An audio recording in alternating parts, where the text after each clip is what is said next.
You know who it is, you know who it be. It's Gappy. And I dropped my phone because my hands were freezing. But I'm back at the PMA for the Dream World exhibit. You know, when I was a kid learning about the Surrealism movement, I thought it was so cool. I feel like as children in school, we learned about paintings like the Mona Lisa by Da Vinci and see how realistic and technical art can be, and then we get a little obsessed with depicting that ourselves. How many of us have drawn a realistic eye in the corner of our notebooks? Let's be honest. For me, Surrealism broke that. Like, I couldn't believe what I was seeing from artists like Dali.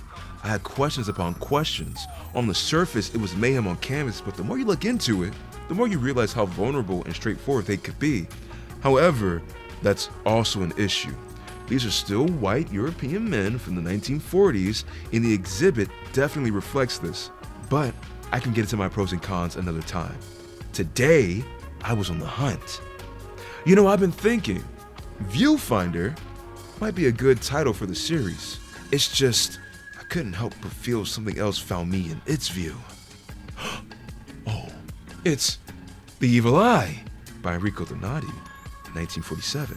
A post-World War II reminder of the paranoia and anxiety that comes with government surveillance, which, honestly, is very on the nose for what we go through today.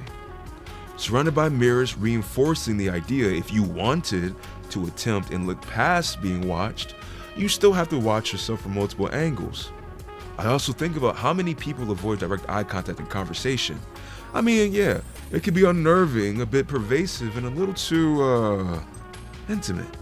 I spy this evil eye, and while I do think of the evil eye and the amulet we are all familiar with, mentally, I'm drawn to something equally, maybe even more colorful.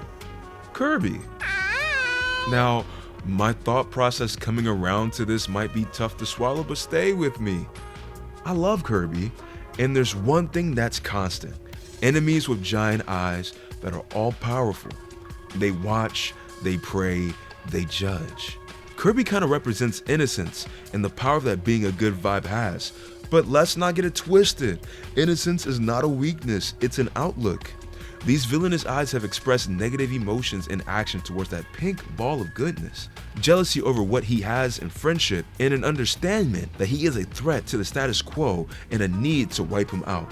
They've already casted judgment onto him, and that can be a sign of insecurity. The eyes are the window to the soul, but when you stare someone directly into their eyes, you may be face to face with the reflection of what you really are. Maybe that's what those amulets in Kirby are for. A reminder to fight back and protect your peace. If you see anything that I might have missed, please let me know. Other than that, I'm out of here. Deuces.